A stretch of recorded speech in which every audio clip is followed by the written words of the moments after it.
क्योंकि जब आप लाइफ सेटिस्फेक्शन पे पहुंचते हैं तो बहुत सारे कामों को अच्छी तरह से बेहतर तरीके से अंजाम दे सकते हैं। ये लाइफ सेटिस्फेक्शन या जिंदगी से राजी रहना, ये आपको लेके जाती है 3 चीजों की तरफ। उनमें से एक है आरामिश, सुकून और जहनी सलामती। दूसरी है अपनी जिंदगी में एक खास मकाम पर फाइज होना।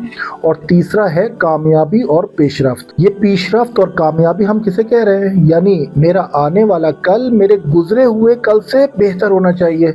और इसी के बारे में इस्लामी तालीमात में भी हमें ये रिवायत मिलती है कि मासूमीन का कौल है कि खुदा लानत करे ऐसे फ़र्द पर जिसके 2 रोज़ एक जैसे हों। यानी क्या?